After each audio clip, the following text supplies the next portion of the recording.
Very good things are happening with regard to the Strait, Hormuz. Pakistan শান্তি আলোচনা ব্যর্থ হওয়ার মাত্র ২৪ ঘন্টার মাথায় আবারও রণহুঙ্কার দিলেন মার্কিন প্রেসিডেন্ট ডোনাল্ড ট্রাম্প। এবার লক্ষ্য কেবল আকাশপথ নয়, বরং হরমুজ প্রণালীকে অবরুদ্ধ করে ইরানকে অর্থনৈতিকভাবে শ্বাসরোধ করার এক চূড়ান্ত নীল নকশা। দ্য ওয়াল স্ট্রিট জার্নাল দাবি করেছে ডোনাল্ড ট্রাম্প আবারও ইরানি বন্দরে ভয়াবহ বিমান হামলার কথা গুরুত্বের সাথে ভাবছেন। হোয়াইট হাউস স্পষ্ট জানিয়ে দিয়েছে, আলোচনার টেবিলে ইরান নতি স্বীকার না করলে ধ্বংসাত্মক সব পথই খোলা রাখা হয়েছে। নতুন অস্থিরতার শুরুটা হয়েছিল পাকিস্তান বৈঠক থেকে, যেখানে দুপক্ষই চুক্তির কাছাকাছি পৌঁছেছিল বলে দাবি করা হলেও আমেরিকার মতে শেষ পর্যন্ত ইরানের পারমাণবিক উচ্চাকাঙ্ক্ষা হয়ে দাঁড়ায় প্রধান বাধা। প্রেসিডেন্ট ট্রাম্প সাংবাদিকদের সামনে অত্যন্ত কঠোর ভাষায় বলেছেন, ইরান ফিরে আসুক বা না আসুক, আই অ্যাম ফাইন, কিন্তু তাদের হাতে পারমাণবিক অস্ত্র আমরা কিছুতেই তুলে দেব না। এটি কেবল কথার কথা নয়, কাজেও নেমেছে মার্কিন সামরিক বাহিনী। সোমবার স্থানীয় সময় সকাল 10টা থেকে শুরু হতে যাচ্ছে ইরানি বন্দরে সেই আলোচিত অবরোধ।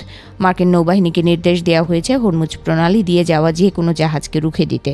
এর ফলে বিশ্ব বাণিজ্যের প্রধানতম এই ধমনী এখন আক্ষরিক অর্থেই এক রণক্ষেত্রে পরিণত হতে যাচ্ছে। এই উত্তেজনার আঁচ মুহূর্তেই ছড়িয়ে পড়েছে বিশ্ববাজারে। তেলের দাম আগুনের মতো ছড়িয়ে পড়ছে। অপরিশোধিত তেলের আন্তর্জাতিক মানদণ্ড ব্রেন্ট ক্রুড অয়েলের দাম এক লাফে $102 ছাড়িয়ে গেছে। বাজার বিশ্লেষকরা আশঙ্কা করছেন, যুদ্ধ শুরু হলে সাধারণ মানুষের নাগালের বাইরে চলে যাবে জ্বালানি খরচ। তবে তেহরানও ছেড়ে কথা বলছে না। ইরানি স্পিকার মোহাম্মদ বাঘর গালিবাফ সামাজিক যোগাযোগ মাধ্যমে রীতিমতো উপহাস করে ট্রাম্পকে মনে করিয়ে দিয়েছেন, অচিরেই যুক্তরাষ্ট্রকে $4-5 গ্যাস কেনার দিনগুলোর জন্য হাহাকার করতে হবে। ইরানি বাহিনীও সাফ জানিয়ে দিয়েছে, তাদের জলসীমার কাছে আসা যে কোনো যুদ্ধজাহাজকে কঠোর পরিণতি ভোগ করতে হবে। যুদ্ধের বিভীষিকা কেবল সীমান্তের কাঁটাতারে সীমাবদ্ধ নেই, তা ঢুকে পড়েছে ইরানের সাধারণ মানুষের ড্রয়িং রুমেও। দীর্ঘ সময় ধরে ইন্টারনেট বিচ্ছিন্ন থাকায় বিপর্যস্ত জনজীবন।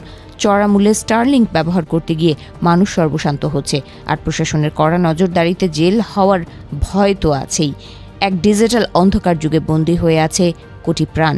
প্রশ্ন এখন একটাই, বিশ্ব কি আরও একটি বিধ্বংসী যুদ্ধ দেখতে যাচ্ছে? গত 28 ফেব্রুয়ারি শুরু হওয়া এই সংঘাত এখন এমন এক পর্যায়ে পৌঁছেছে যেখান থেকে পিছু হটার পথ দুই পক্ষেরই প্রায় বন্ধ। ট্রাম্পের সর্বোচ্চ চাপ বনাম ইরানের তীব্র প্রতিরোধ, এই দুইয়ের মাঝখানে পিষ্ট হচ্ছে বিশ্ব অর্থনীতি।